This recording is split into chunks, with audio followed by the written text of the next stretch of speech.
দেউৰজা। মোৰ স্বামী শ্ৰী বুলিধৰ দেউৰজা। তেখেত ভনীয়েকৰ চিকিৎসা, ভতিজাকৰ চিকিৎসাৰ বিষয় লৈ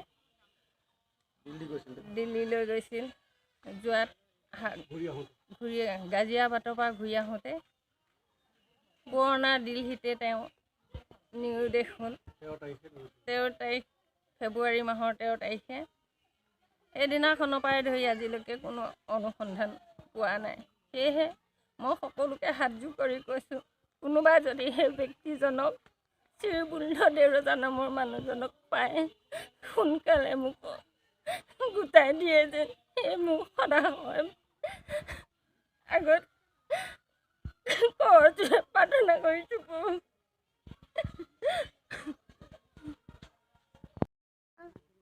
নগাঁও জিলাৰ বগৰীগুৰি গাঁৱৰ নিবাসী বুলিধৰ দেউৰজা। তেওঁ দিল্লীলৈ গৈছিল চিকিৎসাৰ বাবে ভতিজাকৰ লগত। ঘূৰি আহি পুনৰ পুৰণা দিল্লীত তেওঁ নিৰ্দেশ হ'ল। সেইদিনাখনৰ পৰা তেওঁ বিচাৰি হাহাকাৰ কৰি ফুৰা হৈছে, কোনো অনুসন্ধান পোৱা নাই। গতিকে কোনোবা সদাশয় যদি অনুসন্ধান পায়, আমাৰ এই চেনেলৰ যোগেদি, ফোনৰ যোগেদি যে আমাক জনায়, তাৰ বাবে আপোনালোকৰ ওচৰত সকলো ওচৰতে প্ৰাৰ্থনা জনাইছোঁ।